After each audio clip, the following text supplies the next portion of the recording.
What this emotion is telling you is you need to change your perception, because otherwise you're going to feel pain for no reason. You might also look at this same situation as a symbol that you need to change your procedure. But for some of you, that contract messed you up. You soft now. You ain't as hungry as you was when you was in high school. You ain't as hungry as you was when you was in college. But what's going to make the major difference? Each person's personal philosophy that sets a better sail, sets a better sail. So don't ask for a more favorable wind. That's like wishing something that's not going to occur. Anybody can give up, anybody can let it overwhelm you, but you know what that's doing, wasting your pain. That pain is not there to stop you, it's there to prepare you, to increase you, to develop you. Difficulties are a part of life. Now quit telling yourself you can't take. If you're not weak, you are well able. Eventually the pain will pass. You'll give birth to new strength.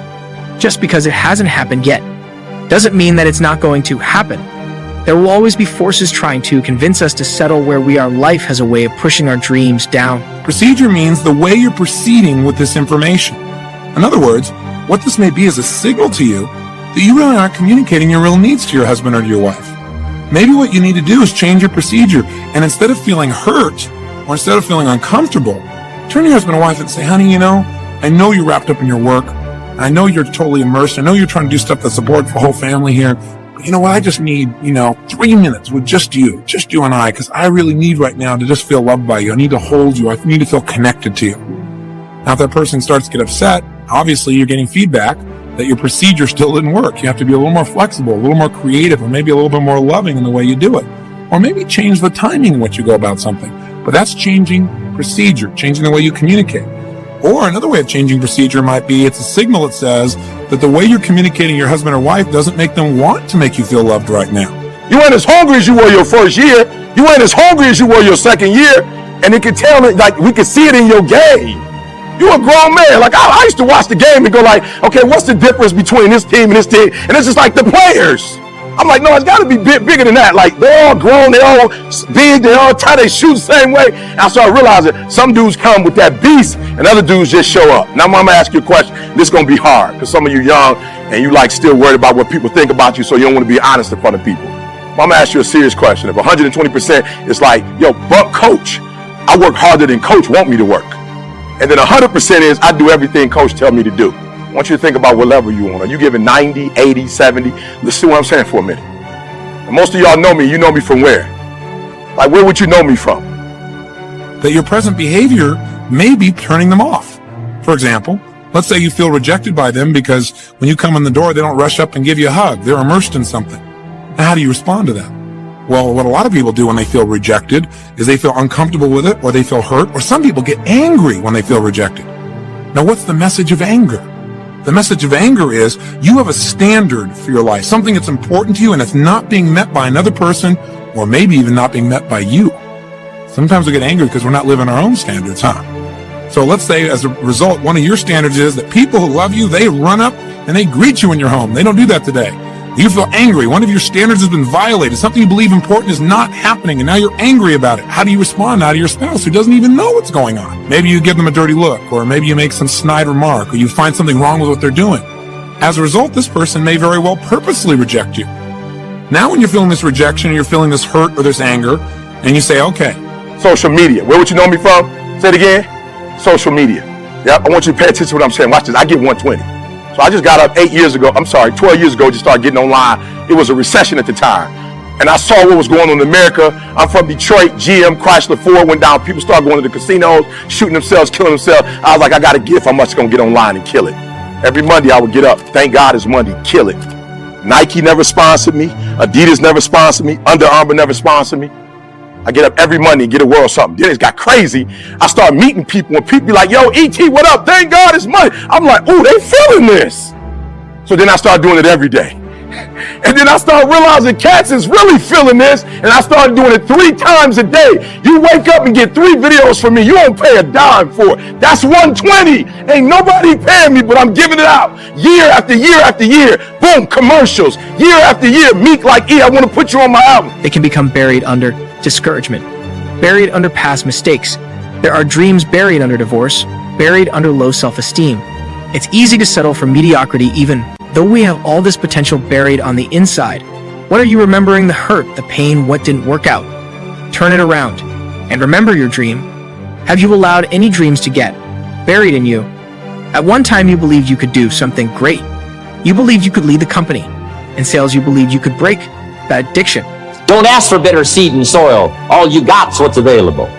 Don't curse what you got. The key is to set a better sail and turn what you've got into the miracle of your future. Don't wish it was easier. Wish you were better. Don't wish for less problems. Wish for more skills. That's the reason for coming here, spending a couple of days of intense effort, taking notes, rolling up your sleeves, going to work, commit yourself to learning so that you can get smarter for the days ahead. Now here's number 3. You've got to get going. All of the things that you've learned will not do you that much good if you don't put it into an action plan. You've got to get going. I don't care if it's babysitting. I don't care if it's doing color. I don't care if it's painting. Whatever it is, it's what you do. Sing it. Whatever you do the best, write it down. That's your gift. That's it. You ain't got to go asking a bunch of people. They've been telling you your whole life. You know, you ever had people call you with their problems? They always call you with your problems because you gifted at it. But you didn't know how to identify it. If you identify your gift. Now, let me ask you this question. This thing that you're gifted at, if you did it for somebody, do you think somebody would pay you $10 for your gift? Just $10. Could you babysit for $10? Could you cut somebody's hair for $10? Could you cut their grass for $10? Could you make them a chicken dinner for $10? Could you do something for $10? Everybody. Don't you have something somebody would give you $10 for? Okay, now. It's been a long time. Had some bad breaks, wasn't all your fault. You could easily settle where you are, nobody would fault you. The enemy would love to deceive you into burying your dream, thinking that it's never going to work.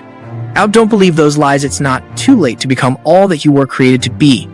Every time you remember your dream, you're removing some dirt you're digging. A back out the true mark of a champion is even though some dirt gets thrown on your dream, instead of letting it get buried, you keep shaking it off, you keep moving forward. In my management and leadership seminar, we teach game plans, how to put all the good things that you've learned into action. Economic action, social action, personal action.